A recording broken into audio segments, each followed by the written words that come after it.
Good afternoon. How are we all? We all feeling okay? Excellent. So it's the first day of Industry Week. I hope you've all been to some decent sessions today. Obviously, we've got lots more sessions throughout the week. You all will have compulsory sessions that that have been put on and curated just for you and your groups. But there's plenty of sessions you can still sign up for. So do check the Industry Week website to see what's still available. We've got a last-minute addition to the lineup on Thursday in Confetti X, a YouTube and Google content partnership manager called Chris Mackey. He manages a lot of the YouTube content creators, such as Tommy Innit and goalkeeper Ben Foster. So if kind of content creation is your thing, that should be a really exciting talk on Thursday. So grab a ticket before they all go. If you want to take photographs during the session, please do, and kind of tag us with hashtag IW23. There's a chance to win prizes for the best photographs, so I'd encourage you all to have a go at that. If there's a fire alarm, which we hope there won't be, then just exit through those doors there, through the fire exit, and head towards the corner of Brook Street. Okay, so on to today's event. So hopefully we've got some budding editors in the room, or at least passionate filmmakers. Before we get on to today's guest, can we just have a warm round of applause for Tim Smith from the Actors Workshop? Tim is going to be interviewing our guest today, and he'll also be throwing the floor open to you during the event and giving you an opportunity to ask questions. So I'd encourage you all to, if you've got a question you want to ask Richard, then please fire away then.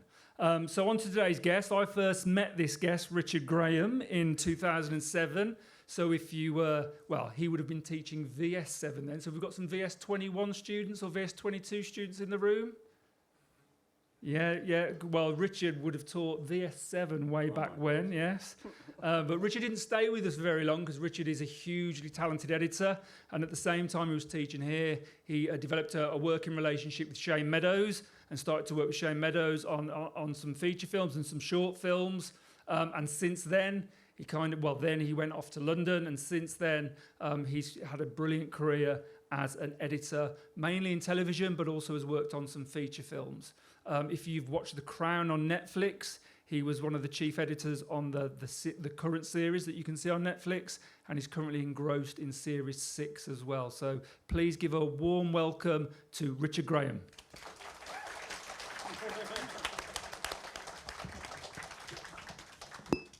We're in. We're in. We're on. Nice one. Welcome, Richard. How are you doing? I'm good. How are you, Tim? Yeah, very well. Better to have you here because just hearing that introduction, that's a pretty lofty introduction. How does it feel to hear all of that? Thank you for that, Jamie. It's a very nice introduction. Making me feel very old. It's great to be back in Notts. Thank you for having me here. It's always a special occasion to come back. Very proud to be from here, and it still runs through my blood very deeply. So it's always nice to come back and say hello to you all. It makes me a lot of work's happened since 2007. It feels like quite a long career already, but as my girlfriend here will probably attest to, I'm always you always think, I should slow down, but a lot of work, been pushing myself quite hard, but it's been worth it. I've been very, very lucky to have such a very, very quite a successful career in quite a short space of time, but I'm now at a point where I'm probably having to slow down a little bit, And it's so good to hear someone like yourself who's started here, gone off to London, been so successful in the field that you're in. But what is it specifically about Nottingham that's kind of special for you? Is it just the nostalgia, or is it something to do with the community here? I think community. When I first started here, a lot of you probably won't remember, but there was you may do, Tim, but there was all the different funding bodies across the UK, and that cultivated quite a strong creative community of filmmakers and professionals in music and arts and everything. And that's always, and also I think, when you're from the Midlands, there's definitely a sense of community generally, which is quite an intrinsic part of my personality. I'm very proud to be from a community of creatives. So, and I think Nottingham for me has always been very much a creative. There's something about the place, I think, which is very special, and a lot of talent has come from here. and it's, you know, I feel very lucky to be a part of that. My brother too, who's a writer, has also gone on to great things from here, and it's always just a very, very special part of your soul in a way. That sounds sort of quite, but yeah. And in terms of, because obviously when you started, Confetti was probably in its embryonic phase, courtesy of Craig, Chell. Yeah, Craig was obviously. It's always good to come back here and speak to young people, because obviously you are the next generation of creatives that are coming through, and I think that I've always felt very strongly that, you know, I had help when I was coming up from people above me, and I think that is how the cycle of that's how it works. So it only feels right that I can come back and share my experiences, and hopefully that will help some of you or answer some questions and guide you. I wish I'd had, I mean, obviously I was lucky to work with Shane and other people like that, and I still have, even now, people who I work with that sort of mentor you or they guide you. But I think it's so important, because it is, I mean, editing particularly can be quite a lonely profession. And it's always nice to be able to come and speak to an editor or a filmmaking creative, because there's always points of connection. Well, before we get into all that, we did discuss kind of how the session was going to run, and we're very keen to meet our audience and learn about you and see how this session could be beneficial. So should we do that first? Yes. Can we get the house lights up, please? Time to meet the audience. Ladies and gentlemen. Hi. Hello, everybody. Hello, everybody. How are we all? Good. What's your name? Right. Lucas, tell us about yourself, Lucas. What do you do? Oh, we've got a microphone coming over. Yeah. You weren't expecting this, you lot. Mobile mic, yeah. We're going to keep you on your toes here, so the mic might come to you at any moment. Hi, Lucas. Beatbox, please. No, don't really. Tell us about yourself. I like editing too. Good. Cool. Yeah, What sort of editing are you doing? Just with the projects that we're doing in college, and I edit in Premiere Pro, and that's I don't know. I think it's one of the only bits that I'm like, I actually feel confident in it. So it's probably the bit I like the most, I'd say. What do you edit on, Richard? What do I say? What do you edit on? Mainly Avid. I have used Premiere, and it is still it's getting more and more integrated into, like, a lot of commercials and documentaries use Premiere Pro. Yeah. But I've always, certainly in television, always used Avid. It was the only thing that I was any good at, to be honest. I had various different professions that I wanted to do before, but I sort of found it in, I think editors that I know, most editors, they're sort of, we're a unique bunch. And most editors that I know, they'll find a point where, it kind of clicked for them, and it's just something that they like doing. And it does become a bit of an obsession, which I'm sure most of you who do it will agree with.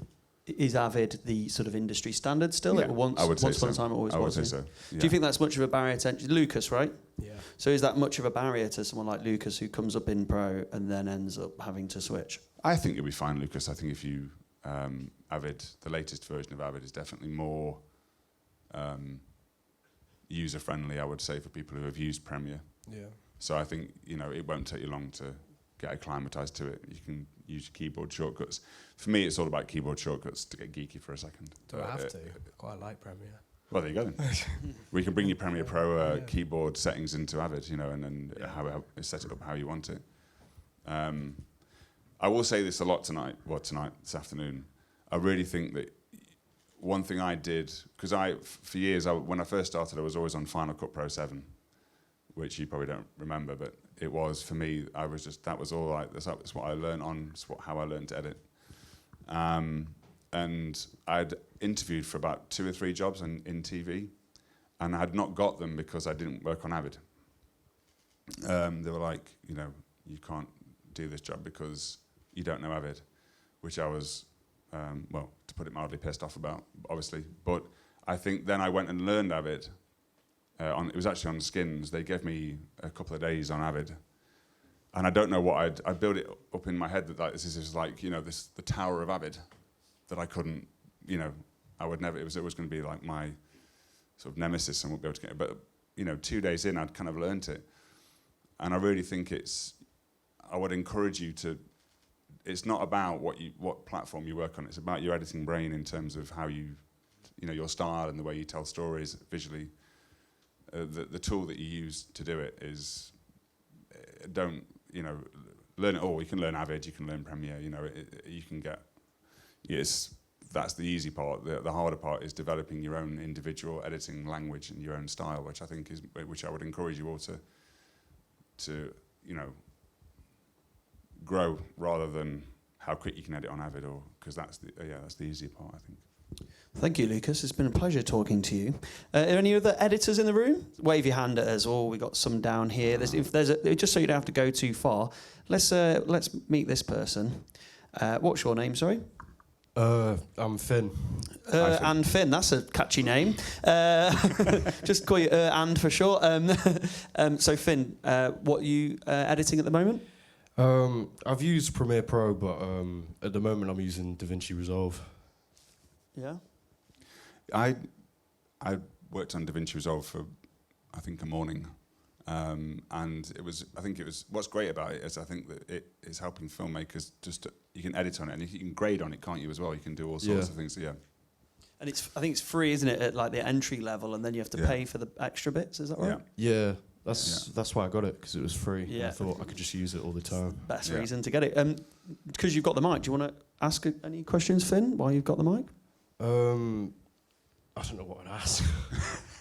Lucas, did you have a question? Because I didn't give you that option. Yeah, sorry, Lucas, did you want a question? Go on, do you want to fire one off? He's only there. You can take the mic off him. Wait, give me a second. Okay, well, maybe if we hand the mic back then, and we'll come back to you, Lucas, because we've got quite a few clips and stuff to look at. And we might get into kind of how you started off, because that might be useful. But should we watch a clip so we sort of get into the clips? We can watch a clip sooner rather than later. And yeah, if you've got questions at any point, I think when we've got the clip on, maybe keep the house lights down, could turn them back up again, because we want to questions, just fire them out. So if you remember Lucas or anybody else, just chuck your hand up. So first of all, we're going to watch the capture. And we're going to watch a bit of this, and then at some point, if you have something to say, Richard, about any particular point, or if you notice something and be, oh, why did you cut to that point there? Or if anything comes up, we'll just drop the volume down and we can talk over the top as it plays. Just before you play this, just to pick up on what Tim said, I think that I'm aware that when you watch work, this is totally out of context of the whole series or the episode. So if you do want to ask any questions, I find it much... You might find it more beneficial just to ask something out, you know, or if you want to stop. So like what Tim says, if I can talk about this clip, this is from an episode 2 of the Capture Series 1. And it was just kind of an editor's dream, really, because it was sort of an action sequence that kind of was just sort of very, you know, what intercutting means. But it was basically ended up being a chase sequence. But I can talk to you about it if you want to, or if you want to watch it, we can, or they can just shout. Well, out. you could anything that you think is kind of pertinent before we see it, that they could kind of be bearing in mind, might be quite interesting. A lot of editing is what I would say, which is probably not the right technical term, but sort of, you know, tension and release. So sometimes you're sort of building up tension to sort of release it, and then you're sort of building up again. So it's peaks and troughs of pace and.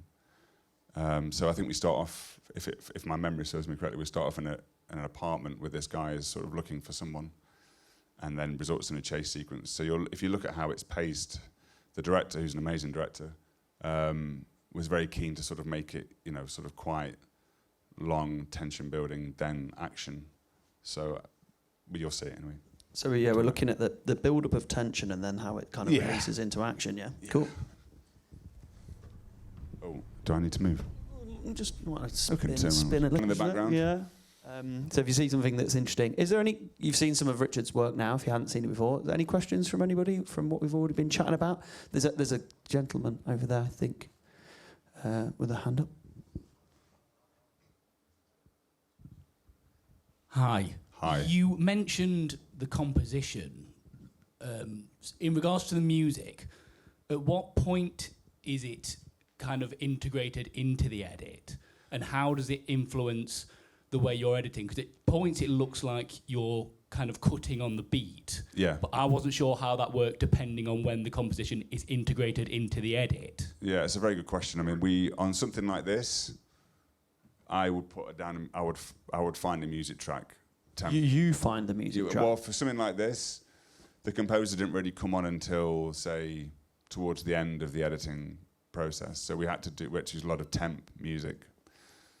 And for this, I think I used a lot of stuff from like Jason Bourne, and I would definitely encourage you all, any editors out there, to build up a good library of temp music to take into your edits, because something like this, it's so important when you're cutting it to have some sort of temp music as a guide, because the composer will come along and they will use that as a sort of a template. It's really difficult with music, because sometimes a director will not want to have any temp music, because what can happen is you can get attached to it, and then when the composer comes along and they do something that's different, it changes the whole dynamic of the piece. But this was just rhythm. But I laid a track down basically as a guide, and then I sort of used that as a starting point for something like that. And I've always kind of worked like that. Sometimes I can find a piece of music before I've started to cut the scene, and then you can use that as a sort of as a template for something like that as well, which is so complicated to cut. Does that answer your question? No, that's good, yeah. Cheers. What was your name, sorry? Lee. Lee, are you an editor or a composer? I am an editor. I've found myself kind of composing. We did a short film based on film noir, and I found myself composing, but it was interesting because I really didn't know at what stage to even do it. I found myself, I'd done the edit, and then I thought, right, I need some music for this. But then I kind of found myself, I put the edited clip, pretty much finished, into Logic. Yeah. And then built the music around the scene from then. Yeah. But then you've not got a kind of continuous BPM. Yeah, yeah. You're having to kind of put completely random bits of music. Yeah. And it worked to an extent, but I didn't like kind of how unstructured it was. So, yeah. Well, I mean, most projects, the composer will come in towards, like I say, towards the end of the process. On The Crown, for example, we have an amazing composer, Martin, he's pretty much employed throughout the whole of the editing process. So he's on board right from now. Well, we've been editing since September last year on the latest series, and he was finishing one project, but he came on board pretty much just before Christmas. So he's kind of on hand for us all the time to start composing pieces to the scenes. And sometimes Peter, who's the creator of the show, will tell him, like, here's this, we're struggling on this scene or this sequence, can you compose something for it, or can you start to do that? I mean, which is an amazing luxury, which is not always the case. But I have a bank of soundtracks that I pretty much carry with me all around, and some stuff for action, some stuff for emotion, and I would encourage you listen to a lot of music, as much music as you can. A lot of film score, it really helps. Because it's kind of part of your tool base in your head. I'm really intrigued, and I bet you are, as editors, filmmakers, in what's in his bank of soundtracks that inspire Richard. It's a lot. Are there like one or two or three that you are sort of go-to ones that will do the job? And if so, can they steal them for their next films? Well, you know what? Actually, a really good sound. Mr. Robot. On the capture, we used a lot of Mr. Robot. It just seemed to fit tonally right. I love Michael Clayton. I've used that a lot. I love IW23 soundtrack. That's great. Any of the Bourne stuff. Johnny Greenwood's great. If you have a film that you love, just get the soundtrack and listen to it. I mean, so that most of them are on Spotify. You can get them on. You can build up a good knowledge of composers. I would definitely say that is, and music is just so integral to the whole process. And you mentioned that, and you mentioned rhythm. So just would you mind sort of sharing your insight into what rhythm in an edit looks like to you, or to kind of describe what that means to you? Well, editors will get asked to be a lot about, talk about pace.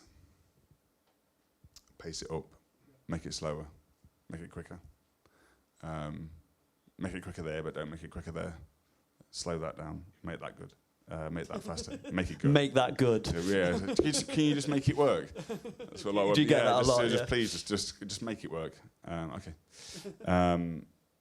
Pacing is, I mean, I think like what we were talking about on the capture clip. Obviously, in TV we have durations that we have to stick to. So it's all about pacing it and sort of the balance of pace. And I think a lot of editors, certainly editors that I know, if they're interested in music, a lot of them come from a musical background or have a very vested interest in music. And it's just like your internal rhythm clock. And every editor's rhythm clock is different, but which is what makes them unique as an editor. I was always, a lot of people think that my stuff is quite fast-paced. I tend to do stuff that's quite fast, quite quick.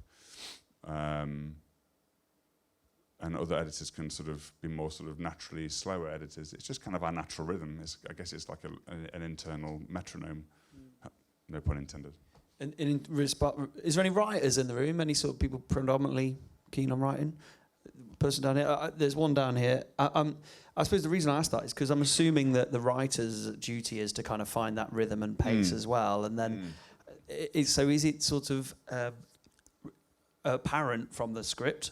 And then you sort of try to fall in line with that. And then when does it sort of fall out of kilter? Or do you add pace where the script isn't, and that sort of relationship? Yeah, well, I think that, again, in The Crown, I think Peter will write something like,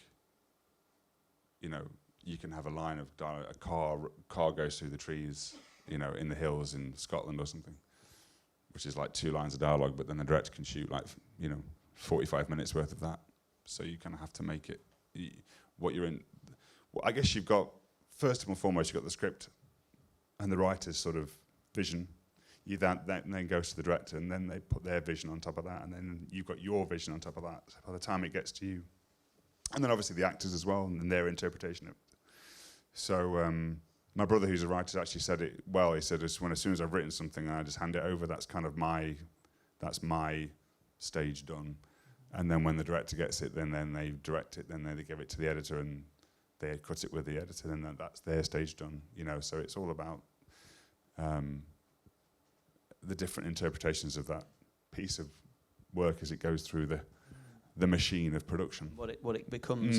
And on that note then, so you talked about your brother just sort of hands over the script, his work's done, and then presumably that gets picked up and taken on and forward. But for you, how are you getting delivered the project? Is it you get the rushes and the script, or does the director come in with the rushes and you go through it together? Everything, yeah. So basically an average shoot would be, we start every day, we get the rushes from previous days. Certainly on a TV show like The Crown, we get the rushes from the previous day's shoot. So then we'll get the rushes in a bin in Avid, and then we get the script, we get the continuity notes.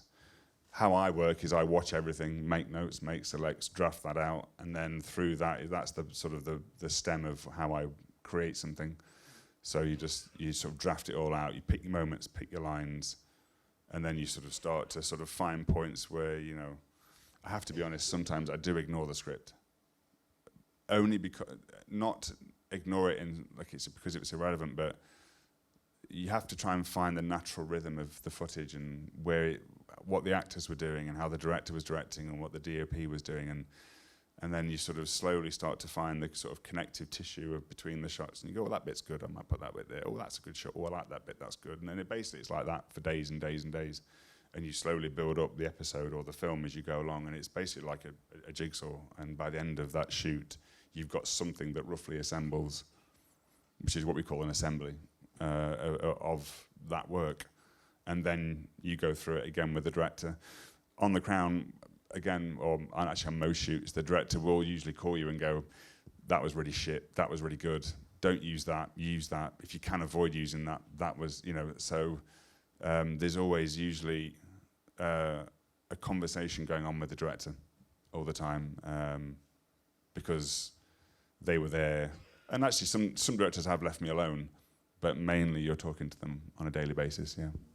And you talked about kind of not sticking to the script, and I'm assuming that means the shot of the car is scripted on line 1, but you end up putting the shot of the car on line 10 because it feels more congruent. But are you able to do that with like dialogue? Do you take the liberty of chopping dialogue out and cutting lines? That's a big one, isn't it? Definitely not when you're assembling. I've found to my, you can smell out lines that maybe won't quite make it. But to take those out before anyone else has sort of seen it is genuinely a bit of a no-no. Having said that, I did do that this morning. But on The Crown? No, yeah. I was like, no, actually, that reminds me. I'll put that back in. Get home and put that back in. But you can smell out lines that maybe won't make it. But I think it's only fair to show the director everything that they've shot, give it a chance, and then you can start trimming after that, you know. Yeah. Are there any actors in the room? Anyone interested in acting? The hand went straight up over there. So just for the actors then, how about sort of managing performances in the edit and your role to enhance a performance or to save a performance or to just kind of make the most of a performance? This is probably the most delicate. Are we filming this? Are we filming this? How do I put this? Just tell it like it is. Some people need more help than others. And, you know, I won't, it's not fair to sort of obviously to name any names. No names. But, you know, some people just struggle. Some people struggle more than others. You know, some people are natural, some people are less natural, some people... Even at Crown level acting? Yeah, at any level. I think that, you know, some guys have bad days, some have good days, and, you know, there might be technical problems, might not be feeling very well, you know. You become very intimate, you have a very intimate knowledge of an actor's quirks, and, you know, a director might say, you know what, they just do this all the time, don't worry about it, but if you can cut around it, you know, or they do this very, very well, anytime they do that, always go for that shot, you know, so they're good and bad, and some have quirks, some, you know. Sorry, do come. No, no. I was going to say, but it sounds like they're still getting employed and getting asked back. So what you could ask you then is like, does that mean you're basically getting them re-employed because you're making them look good, which is kind of your job anyway? Every time an editor sees, I've known a few actors. I've had a few actors that are friends, and I've worked on sets quite a lot, you know, with actors, because sometimes the editor is on set or nearby, and it's always a strange meeting when you sort of see them in the bar at night and they know you're the editor. They're like, "You're right. I kept you in a job." Yeah. There'll be nowhere. I think that. You have a very intimate knowledge of what they do, and I think naturally that probably is quite exposing for them. Yeah. Sometimes the more experienced actors, less so. But I think naturally, I mean, if you knew someone was looking at all of your mistakes and everything all the time, you know, you'd probably feel a little bit exposed by it. Burps and farts and picking the noses. And, picking the noses and making yourself throw up before a take or something. But no. Joking aside, it's what we do. You know, we cut out all the bad bits. Basically, that's kind of what we're. And just before we move on from actors, are there any actors that you've edited that you've just thought, fuck, sorry, I nearly swore then. Like they are just amazing. Like everything they offer. And because you're bigging them up now, can you name names on those people? What is it about them specifically, I suppose? I would say Olivia Colman, for sure. I thought you might say that. We're all aware who Olivia Colman is, right? We all love Olivia. Yeah. Annie Melder. Melder's amazing. Stephen Dorff. Stephen Dorff. Wow, that's a bit of a blast from the past. Yeah. Blade. Yeah. Every single take that he did was spot on. Johnny Harris was great. What is it about the Johnny Harris? Yeah, good. What is it about these particular actors? And from an editing point of view, What sort of are you recommending that editors are looking out for? Or Options, something like that? always options all the time. Options. I think I mean, Imelda's a good example because every single take that she does is something different in there that you can use. From action to cut, she's just complete, and Olivia as well, are just amazing. And Paddy's great. I've worked on a few bits with Paddy. Any actor from action to cut who's always in it and always gives you options. All editors want is options to play with. That's kind of, we just like playing. So any actor that can, bring different things, or to give you options, because sometimes you might want to change direction of the scene if it needs to be slightly more quieter or still. You'll sometimes, if you're in a position where you're struggling to find something, if you have to go digging, is what we call sometimes, then you're kind of, it makes it a little bit harder. But that's very rare. We got any directors in the room? Wave your hands for us. See if we got any directors. 1, 2, 3, 4. And what's your sort of advice then, as an editor, understanding that process, to directors to support them making you have those options in the directing process? It's a good question. I don't know, actually. That's a good question. Because I'm assuming some directors in the room will think, well, we've got a script. We don't want to go too far off piece with that, because if we do, then it might be too confusing. It might not cut together. But what I'm hearing from you is actually some nuance and some changes per take are welcomed from your perspective. Having every beat covered is probably, and by beat I mean if there's the beats in the script. When any editor moans about lack of coverage, it means that they're sort of struggling to create that sort of scene as written. So sometimes I've been in situations where it's just like, oh, that moment was just missed, or I need that moment to connect that to, I need that look. So sometimes you can be slightly light on coverage.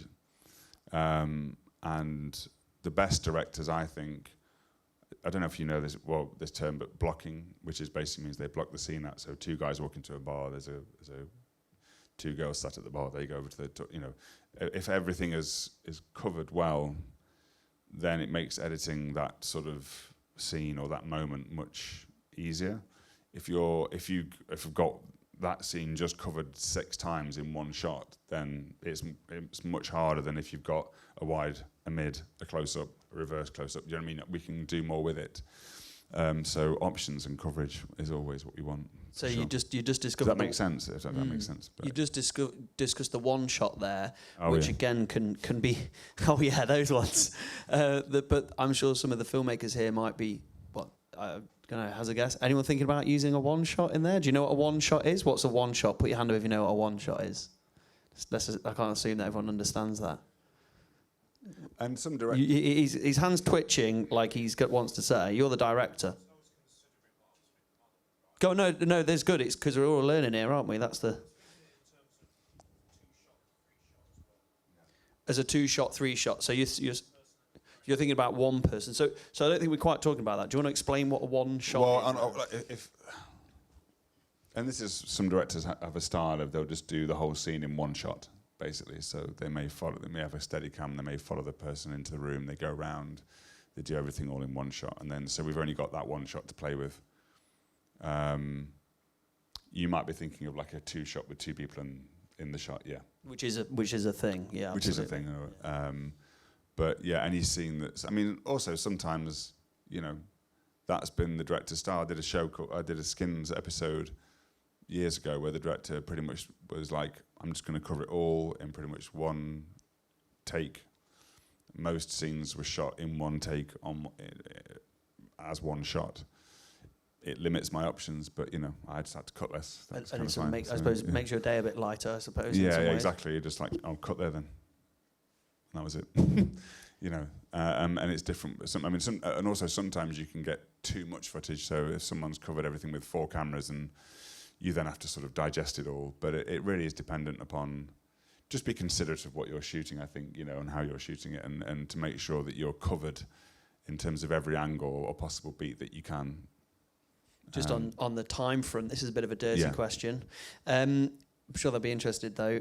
Do you get paid per episode, per day? Like, if an edit, like you say, you've just suddenly got like Pay per cut. 100 slates worth of.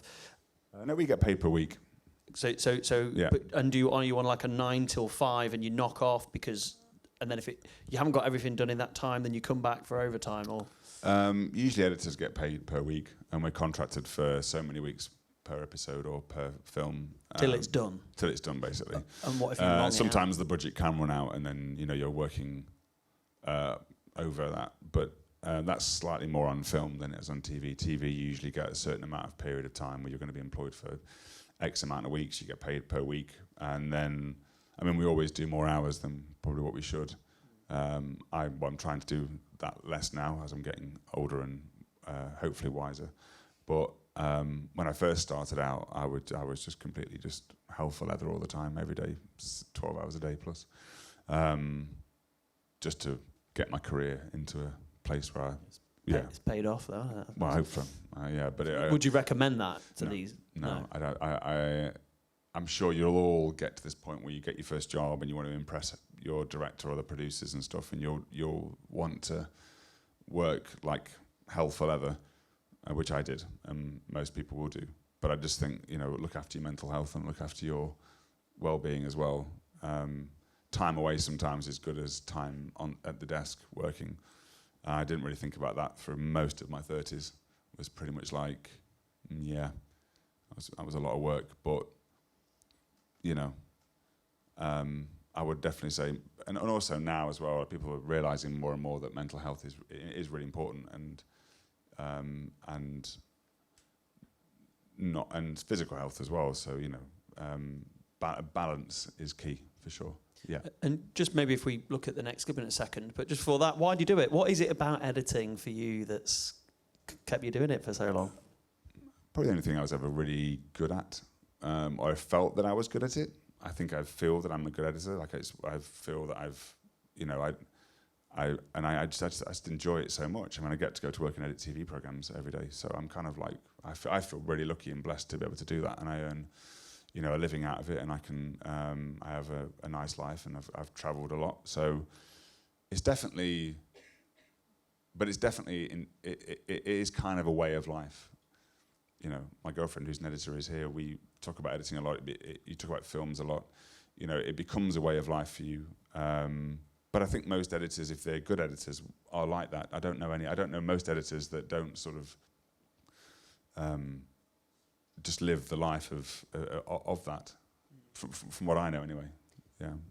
And what is there something about sort of, I don't know, sounds a bit cliche, I don't want to put words into your mouth here, but seeing it come alive, seeing it all pieced together, and the art in that. It's amazing. It's amazing when you watch it out. When you watch your episode of The Crown on Netflix, it's kind of it's cool. Or you watch something like The Capture go out on BBC. It's amazing, but it's going to sound. You probably all go, yeah, whatever, Rich. But I don't really do it for that. I do it because I really love working with creative people, and I've worked with some amazing creative people, and I still work with amazing creative people, and that creating work has always been really important to me, and that is what keeps me making work, because I just like a new project and getting involved in it and meeting the people and learning as well. I'm still learning even now. So it sounds like, from what I'm hearing, it's like creativity is kind of deeply embedded in you. Yeah, and I think probably most of you probably will feel that you want to be a creative because you feel that you have you want to say something musically or editorially or directorially or writing. So if you've got a creative, most of us have, but if you've got a creative voice inside you, for want of a better expression, for me, editing was that way to do it. That was kind of how I could express myself in that way, Cool. Well, maybe we can, after the clip, we can talk about the clip and then come back to kind of how you discovered that voice and then listen to it. Yes. But I think the next thing we had on here was the long song. Is that right? Yes. Next up, do you want to just intro the long song a bit? And this is probably one of my proudest projects, I think, in terms of what I worked on. I worked with an amazing director, Mahalia Bello, who I met. Oh my God, I know her. That's really weird. Yeah. Do you know mate? Yeah. She's amazing. Ex-girlfriend's best mate. Oh really? Yeah. Oh, there you go. So she's amazing, and I'd worked with her on something called Requiem. I met her, and then this project came up, which was a 3-parter based on an amazing book about a slave in Jamaica that was sort of around at the end when slavery was abolished. And it was a story about her and her life. And I really, really recommend, if you want to read the book, the audiobook is, I listened to the audiobook, but the actual book by Andrea Levy is really great story, really good story. And this is kind of an editor's dream in a way, because you've got great story, great director, great actors, and great locations, and everything was just, I'm really proud of this. Where did you cut this? We shot it in the Dominican Republic for like 8 weeks, and then we edited it in London. So did you get out there, or were you? Yeah, I was out there for most of the shoot. And how come? Like, why was an editor required on set? To be honest with you, Tim, it was probably we had a massive deadline because we were shooting it in the summer, but it had to go out on the BB. It was due to go out at Christmas time or Christmas time of that year or early January the year after. I forget when it went out in the end, but it was just we had hardly any time to do it. So I was there so I was assembling in the day and then May would come in at night and we'd work on some scenes together because it was a very, very tight schedule to get it done. And I was doing all 3 episodes of it. So you'd sort of get a head start on it, so that when you're back in the studio, So by the time you got back into the studio in London, then were you looking at sort of assembly level? No, we were pretty much into a first rough cut by the end of the shoot, which was just, I mean, again, I was just in a hotel room for hours on end, but it was well worth it because it really is a beautiful. I don't know if you can get it on BBC now, but I don't know where you can get it. But I would, if you can search it out, I would definitely. It's definitely worth watching. Bro, so if we can, so it's about a balance again. I would say, well, you've answered that question. So I was asked, what do you prefer? But that balance struck. Is there anything else that you particularly dislike directors to do whilst you're working with them or in the edit? So are you listening, directors? Probably being over your shoulder quite a lot, I think. Because it's also not nice. I think editing generally can be quite stressful, you know. That was the long song, whilst beautiful, was very stressful only because we had a really, really, really, really tight deadline.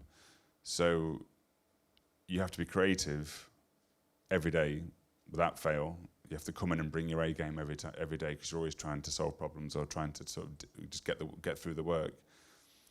And it's just non-stop. And then we all have our off days and we all have good days, we all have bad days or bad weeks. I can have bad weeks. You just think, God, nothing is working this week at all. Everything I put together is terrible. And, you know, there's a misconception that you're kind of supposed to be creative all the time. And I think that I used to think that, why am I not being creative? I'm just shit. And people have bad days, you know. But to answer your question, I think balance in the edit suite is you know, because not only we've got directors, we've got producers, we've got writers, we've got, you know. So we're politicians as well as creatives as well sometimes, you know.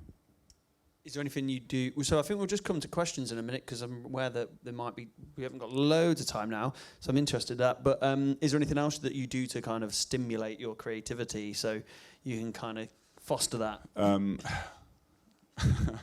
I used to think that getting pissed was stimulating my creativity a lot. You know, I think there's forgive my language, but there's what I mean by that is that, you know, sometimes you think that, you know, if you just go hell for leather all the time, you know, work hard, play hard kind of vibe, that you'll somehow be more creative. That is true to some extent, but it really, in long term, it's not.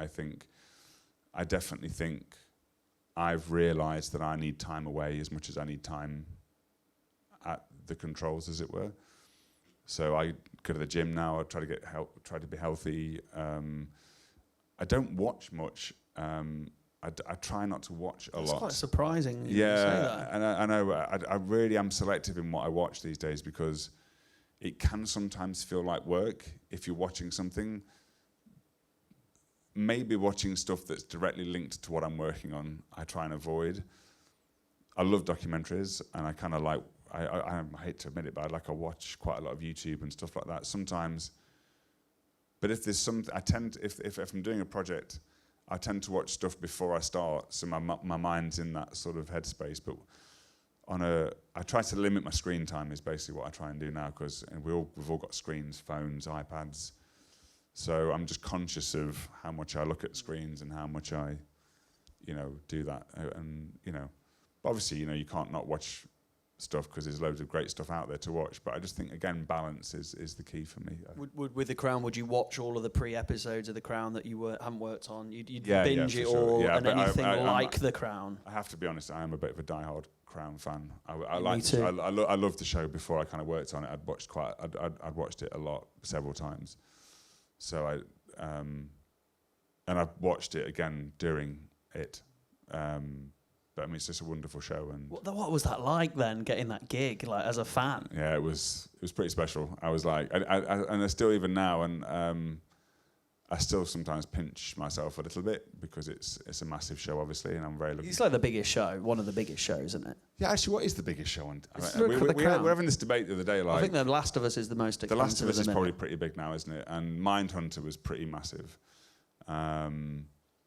Weirdly, I heard this on the grapevine that the budget for The Crown is not actually as big as some other shows now. I mean, it's pretty big, but we've got 10 episodes per season, so it's a lot of money to spread out over a lot of episodes. But yeah, it's a pretty big show, isn't it? So the post-production on an episode of The Crown then, and the editing process, so how long is that then? What's the deadline? We're actually, I mean, a long time. We tend to average about 10 weeks per episode of that. That's kind of how it usually works. That's from the end of the assembly through to locking it. With the everything, like Yeah. colour, No, music, that's just your editing. section. Just editing. Yeah. Yeah. 10 weeks. 10 weeks, yeah. I think episode 1 on this series, which I've just finished, was about 10, maybe 11 weeks. And there have been, episode 1 of last year was months and months. Yeah, it's a wonderful episode, but that ran into a few problems. And some have been shorter as well, but some have been very long. But the good thing about The Crown is they don't stop until they get it right. So they just go and go and go and go until it's right. On the subject of that, have you been watching The Last of Us? Bella Ramsey, Nottingham Television Workshop actor, smashing it out of the park. Pedro Pascal. Everyone keeps watching it. I need to watch that. I need to watch that and White Lotus. Yeah, man, yeah. That's White, the you've seen two White things Lotus. The music on White Lotus is phenomenal. Yeah, it just was released as a meme or something. But on the Last of Us, there's a drone shot where if you watch it again, you can see one of the crew in the corner hiding behind a bush. And I was going to ask you, has anything ever crept into your edits that you didn't want sure. there? Yeah, there's a classic, isn't there, with what's it, the Starbucks mug? Starbucks cup in Game of Thrones. Game of Thrones, yeah. I think there was something on the long song that I don't know if I missed, but some of the things I've noticed before, because I get so focused on a scene, and then we come to a VFX spotting session, and someone will go, "Yeah, we just need to get that boom taken out of that mirror." And I'm like, "I've not even seen that," and I've watched that episode 400 times, and I've not seen it. Yeah. Luckily, touch wood, I've not left anything in. No Starbucks cups. No Starbucks cups. No, not that I can think of. No. That's interesting. So I've not heard that before. Have you heard of that? The VFX spotting session. Any VFX artists in here? People interested in post? No. No VFX people. Yeah. What's the spotting? So they literally watch it frame by frame. Yeah. So what we do after we've finished an episode is we'll have a sound spot. So we'll watch it. Basically, what you do is you'll watch the episode through and talk about the sound or the music and then the visual effects. Visual effects now is so important to every TV film. It's such an integral part of just cleaning things up. Taking a lot of stuff in The Crown, for example, is period stuff. So if there's a telephone pole that wasn't from the 1980s or whatever, you remove that. Or it's very, very, very detailed work. Yeah. Well, probably a good time to take questions if there are any. Yep. Over here, this is our actor. Yeah, I'm the actor. Yeah, we can tell. What's your name? I'm Finn. Hey, another Whoa, Finn. that's loud. Not Phil, but Finn, just straight Finn. Finn, what's your question? Hi, Finn. I was wondering. This is really loud. I was wondering, yeah. You're actually quite loud, I think, Finn. In the nicest possible way. I was wondering, what's like your favourite edit you've ever made, and yeah, And why? And why? and why? Yes. Thank you, Finn. Actually, it's probably the long song, I think, just because I think it was just so it sounds cheesy, but they're all kind of like your babies when you work on them. They could become sort of part of you, and not just what you've done, but your experience on them, you know, and things like that. So, but I mean, I really love the long song, and the Crown's obviously great, but obviously it's great too. But just the nature of that work, what it stood for, the message it was. Actually, did you see the bit where it sort of paused there and the voiceover? That was kind of something that I sort of came up with in the I was edit. going to ask you about that moment. Was that scripted? No, it wasn't, and it was scripted, but the pause in the footage wasn't. And I tried it out one day, and I was just like, God, is that really cheesy? Is it really bad? And May, the director, was like, no, we should go with it. And then to rewind the footage, because it kind of went in with what was being said, the voiceover, it kind of worked. So yeah, I was pretty proud of that. But yeah, that's probably my most. There's been other stuff that I've done. It's hard. I can't choose. It's like asking to choose between, you know, your friends or whatever. But no, they're all pretty special. I wonder with that, when you see footage pause, because sometimes I think like that, like would they shoot it at a higher frame rate so that freeze frame is like crystalline, focus perfect? Yeah, I literally just on that. I think I actually just literally paused it at that frame and then just copy and pasted it, and then literally reversed it back. So no, I think that was pretty much. It's interesting you said that, because that's how I used to edit.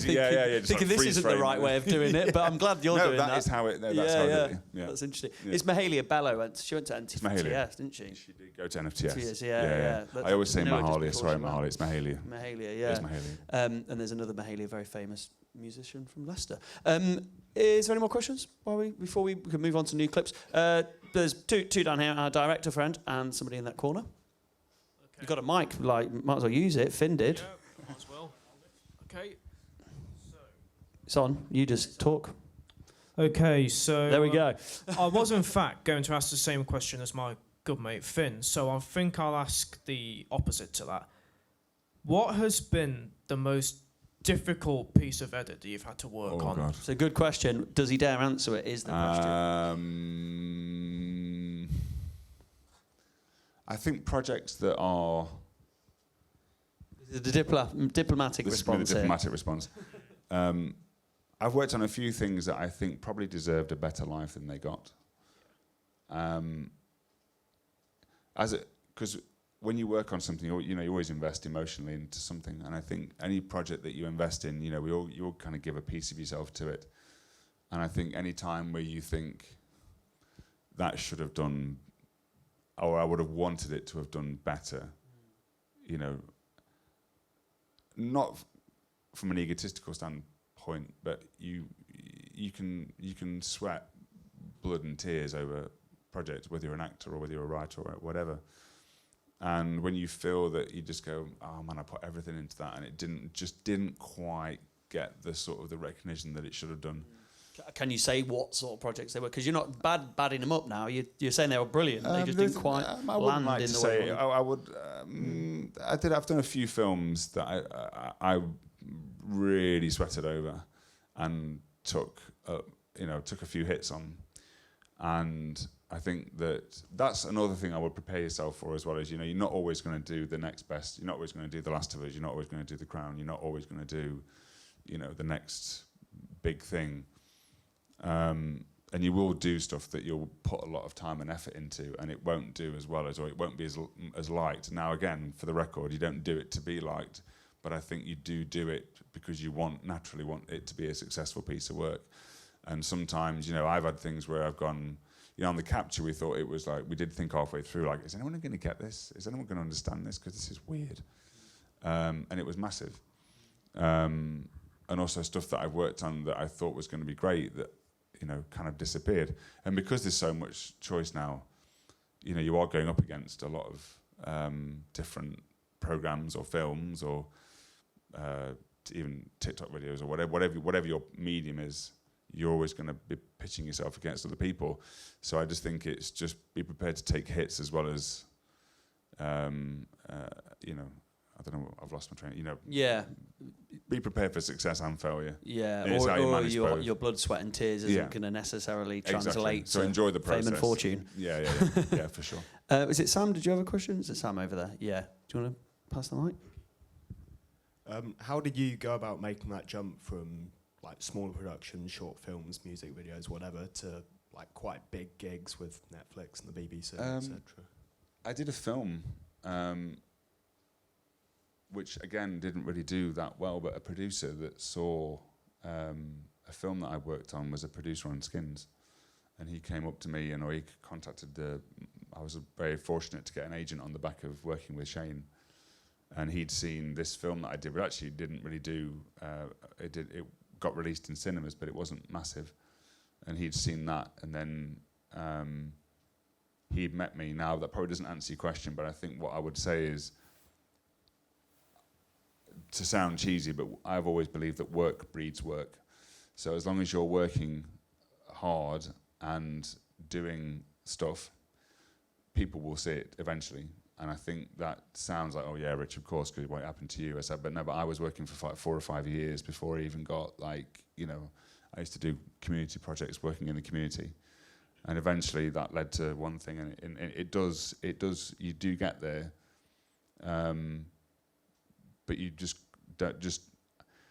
I would say don't think that it's just going to come naturally, but if you do carry on working, you do make work, it will come, you know, and putting yourself on the map, and people will notice you at some point. And yeah, just make stuff. I've people just say, well, what's the key? What's the secret? I just think keep making work, you know. Find people you like working with, make short films, go out and make music, you know, or find people that like making music, make short films with those people. You have an amazing chance to work with a community of creatives at Confetti. I'd be absolutely, if it was me back where you were, I'd be absolutely maxing that and finding people to collaborate with and, you know, make stuff, you know. It's like your entire production all crewed out There you go, I've got right everything. in this room, in there. And the kit, they got all the kit as well. Yeah, got all the gear. Yeah. So it sounds like you were working. So we can answer that question now about how you got into it, because you were working in the community, you were doing some teaching and bits and pieces. Yeah, I was kind of bits and bobbing around. I left university with quite sort of not really. I knew I wanted to edit or make films, but I didn't really know how to do it. And I ended up working on a few community projects just through some people that I met. And then, you know, and also I did work in bars and shops and stuff like that. I wasn't just doing it all the time. And I mean, made no money for years, you know. And then eventually, you know, I got on the radar of Shane, and because I was working on some community projects that, you know, if you just keep working, you get noticed. You know? This is Shane Meadows. You keep talking about Sorry, Shane, but Shane we're all aware of Shane Meadows Meadows. is, right? Yeah. You know, No, some people are shaking their heads. I would probably, sorry, I don't want to overstep the mark here, but I recommend you definitely look up Shane Meadows if you're from Nottingham and go to Confetti. You need to really know who Shane Meadows is if you're from Nottingham, yeah. If you're a filmmaker in general. If you're a filmmaker because we even talk about films as being Mendosian now, don't we? Yeah. What does that mean for people that don't understand that? Why is it like Shane Black Meadows-esque? Yeah. Well, I mean, he basically, I think he started a style of filmmaking which was very, very organic and raw, and based from Nottingham in the communities that we've grown up in. I mean, yeah, he's a genius. There's nothing, you know, he's an amazing filmmaker, and I would definitely watch 24/7, which is one of his first films, which is just an amazing film. A Room for Romeo Brass, definitely watch that, because that shows his raw talent. You know, before he obviously did bigger stuff. And Dead Man's Shoes, I mean, is one of my top 5 films of all time is Dead Man's Shoes. So I would definitely watch that, and you'll get an idea of sort of how amazingly naturally gifted he is. What is it about Shane that sort of that makes you say that? I know we can all agree with you, but do you know what it is? I think he has amazing stories, and I think he tells amazing stories, and I think he has amazing way with actors that is very, very, very natural. And I think his characters are darkly, humorously fragile, and we can associate with those people. We can associate with them. And I think he just has a way of connecting to people, and I just think that's, you know, that's an amazing skill. And the way he shoots, the way he edits, the stories that he tells are very real. and I think that's kind of what makes him. And you were brought on for Somerstown, and then you did Le Donk and Scorsese, for anybody that's seen or heard of those things, which are Shea Meadows films. So he brought you on because you were involved in some stuff. And no, he basically he had an assembly of Somerstown, which the editor that he wasn't. I think the editor had a child. I think the editor had a kid, or it was, and he was editorless, and he just said, "Do you want to have a go?" And I did, but I knew it was an amazing opportunity, and he kind of just gave me a chance to sort of craft it into something, because it was only supposed to be a short film, but we ended up making it into a feature film, because there was just so much great stuff. So I got a chance and I took it, and I would say again, it sounds cliche, but you're going to get given opportunities to do stuff, and it's about how you maximise those and how much you make the most of those when you get those chances.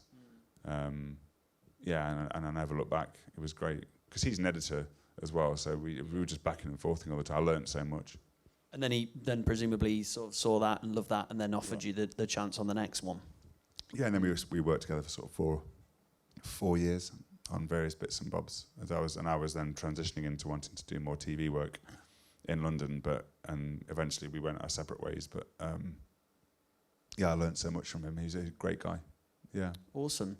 Well, I'm going to try and wrap us up to give you time to get over there to do your other film. So by sort of 1:45, is there maybe time to watch another clip? Do we want to ask some more questions if you from want the questions. audience?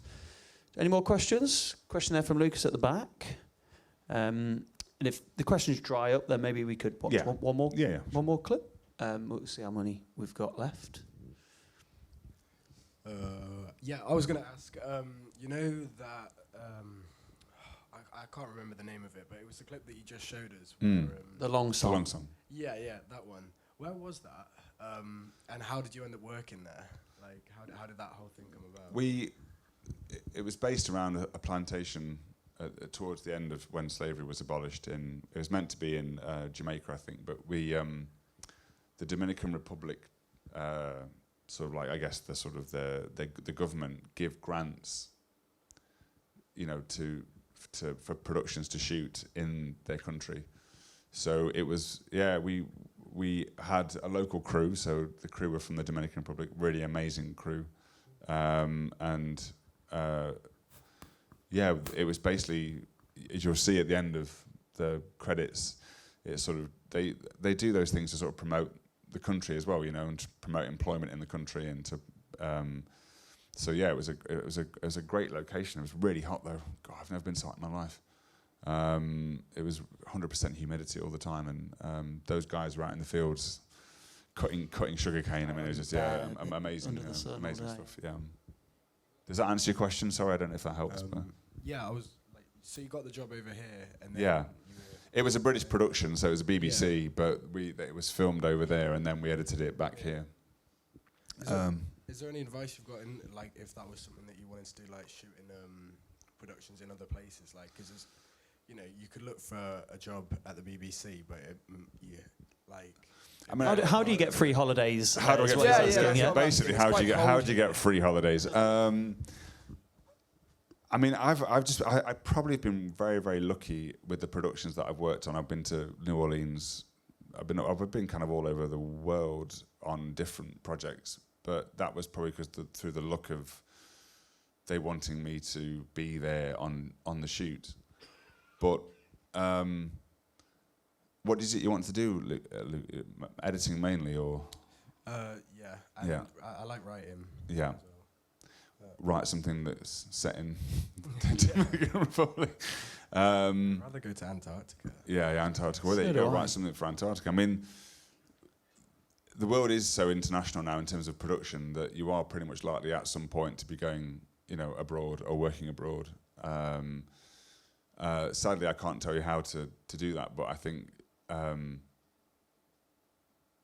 I've just been very, very lucky, I guess, that I've had projects that have worked. Well, it sounds like, in answer to his question, it sounds like it wasn't, you looked for jobs abroad, it's just you naturally worked loads and eventually... Yeah, I was lucky. I'm very, very lucky, yeah. I mean, they didn't want me to go out there originally. They were just, no, it'll be fine.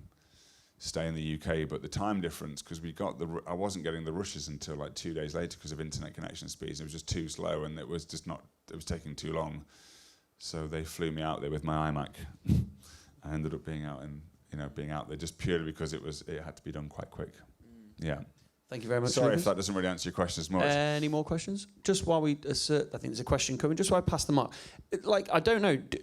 And again, dirty question around money That's here. right. That's Salaries. right. I don't mind. Yeah.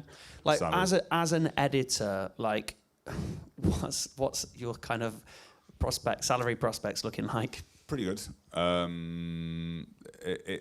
Where we are at now with salary is the BBC, people like that, don't pay as much as streamers. Mm-hmm. There is an insane amount of money in like the Apple shows, the Amazon shows, and it is quite unregulated. And what we definitely are trying to do, this is a bit of a political answer, forgive me, what we are trying to do is level it a little bit, because there is a huge difference in not just what editors get paid, but what assistants get paid and trainees get paid, and everyone deserves to have a good living wage. I earn obviously pretty well. There's people that earn, but even in my circumstances, you can sometimes be talking the difference between maybe £500 and £1,000 a week different per job. Which is pretty significant. Which is not an insignificant amount of money. And there are some trainees, for example, that we get on the Crown that can't afford, it's not a living wage. You can't live in London on those prices unless you're sharing with 15 people in a house that's 4 hours outside the city centre that you can't get into. So there is a general, we are trying to, and in America it's much more regulated. And people do get much more. There's unions and stuff and things like that for editors and other people. But I would say you can earn well if you get to a certain level. And hopefully by the time you guys get there, there'll be sort of more regulation to sort of even the distribution of wealth out, because sometimes it can be very, very, very different per job. And I have to confess to have not taken jobs because of the wages. I can't make that work.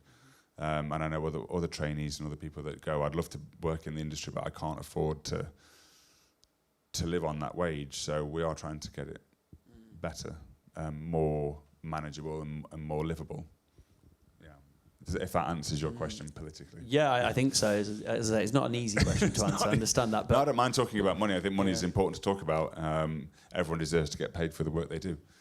And everyone deserves to get paid well for what they do. I suppose just on that note, just before we come to you, it's like one of the things came up with somebody downstairs was just that idea as students, they're going to want to give their time for free, like you did, community projects, not expecting to get paid, but at some point you've sort of got to transition from that no paid, low paid to a proper wage. So, what's your guidance on that? Everyone deserves to get paid, and don't take jobs for free if you can avoid it.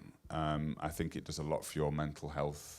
If you're working for nothing, or if you're working for pretty much low or no pay, I don't think that's correct. I always have tried to make sure that I'm getting something for my time. Your time is very valuable, right? People's time is valuable. I believe in paying people for their time. I don't like people. I mean, I've done it. The only thing I will say is when I have done it, I've been bitter that I've done it slightly, which has affected my work.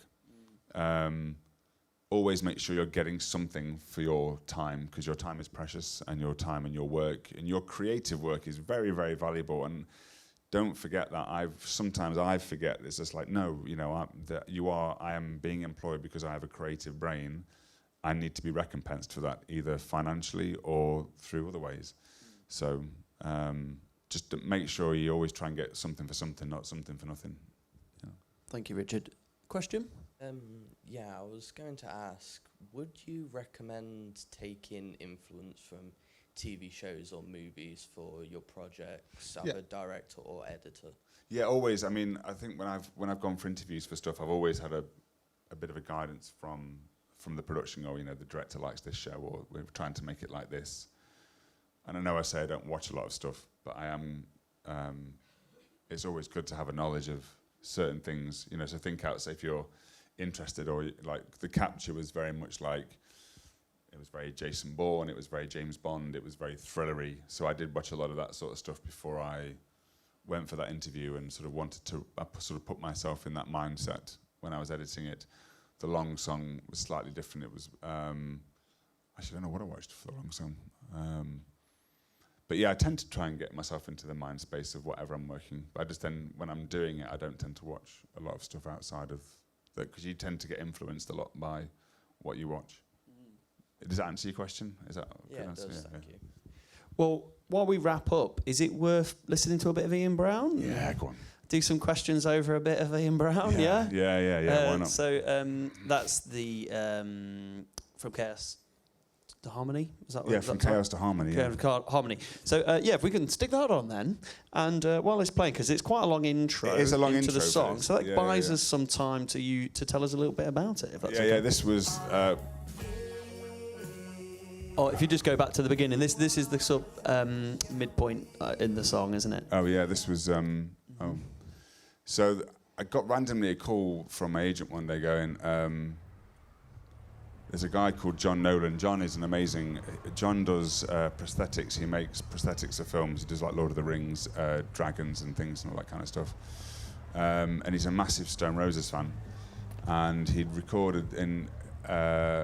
he'd randomly met Ian Brown and said that he'd do a video for him, which this was, and based on the film Big. Most of you seen Big? Have you seen Big? Tom Big. Hanks. You need to It's see one of it. my favourite all-time movies. It's such a great film. And he said basically what he wants to do is he wants to build a full-scale replica of Ian Brown's head and record the music video with that based on Big. And this is what we did, and it was he actually did it twice. We did because the first head there was a fault with it. It wasn't quite right, so we ended up shooting it twice, or just the head bit. But anyway, I'll leave you to watch it because it's. Well, I was wondering how if any of this was done like in post. No, all done in camera. Yeah, wicked. Yeah.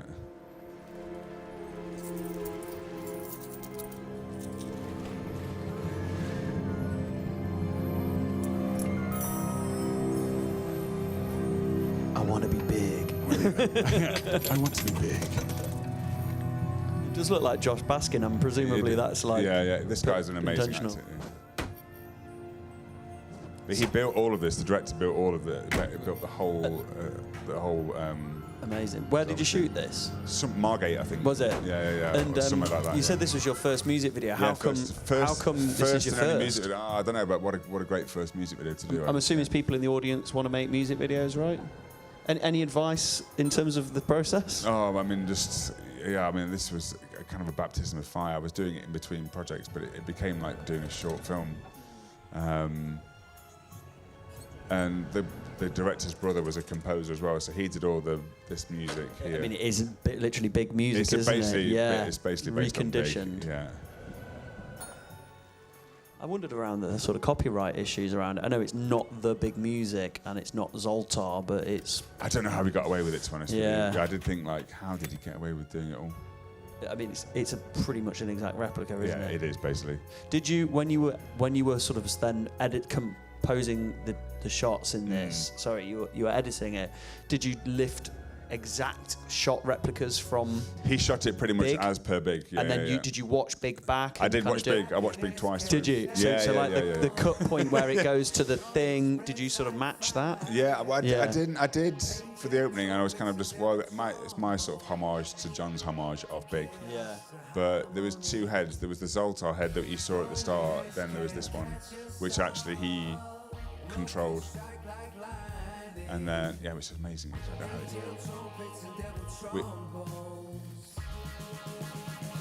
So that he was operating this from a remote control right behind, yeah.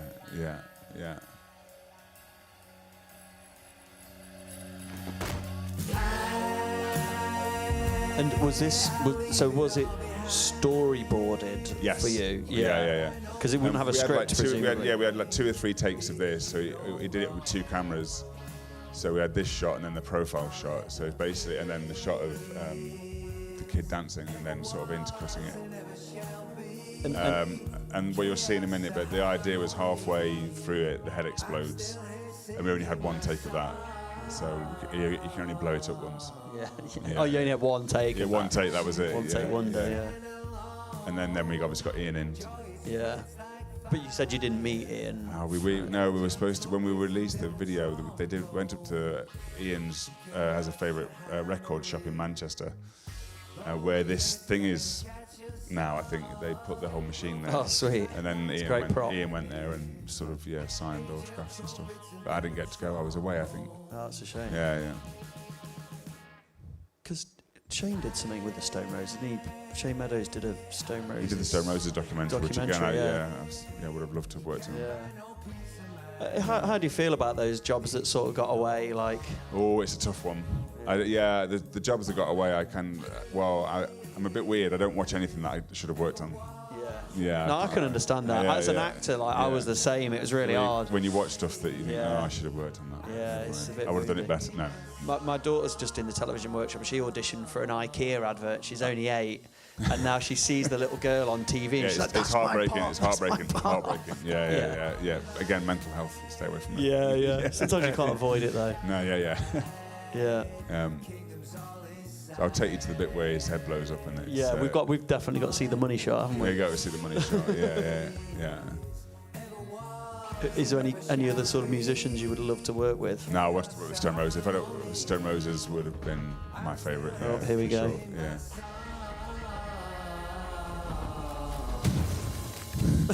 There you go. And on that note, there you go. Well, I mean, that has sort of taken us to time. So while we let Stone Roses play us out, is there anything that we haven't covered that you want to cover?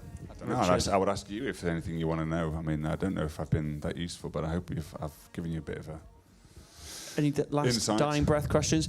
If there's not, I mean, what's your parting shot for these young people, and not so young people, going into an industry that's fraught with perils and competition and all the other stuff? I would say just be very, very conscious about your health, mental health, financial health, and physical health. Look after yourselves. You will be asked to do a lot of work, and just look after yourselves and be conscious about your well-being. I think I've definitely been guilty of probably working too much, and not being aware of the impact that can have on you. Just be healthy. And specifically about editing, if someone's going to go into editing specifically, or wants to make that a component of their creative life, what would your advice be there? Work. I mean, I'm just saying, don't work too much. Don't work too much, but just do everything you can to make. Just create. I think what I found is definitely find a community of people that you like working with. That was really key for me. I found some great people to work with, and together, you make stuff and it gets. I mean, also like you've got Vimeo, you've got Instagram, you've got YouTube. There's so many platforms that I didn't have, or they're just coming into mainstream when I first started. So you've got everything you need to kind of go and make work and put it out there, and people will notice. So just go make work. Go and get it made. Go and get it made. Well, on that note, I'd like to thank all of the wonderful team here at Industry Week, and I'd like to thank you lot for coming and for sharing all of your questions. But obviously, I'd very like to thank the star of the show, Richard Graham. Thank you very much. So can we please celebrate what has been a fantastic and insightful talk this afternoon. Thank you so much, Tim. Richard. Thanks, it's everybody. been a real pleasure. Thanks for having us. Thank you. Thank you, Jamie Cash. You're a legend. Yeah, thanks, Jamie, for the great intro. And thank you, Tora, for coming along to support as well.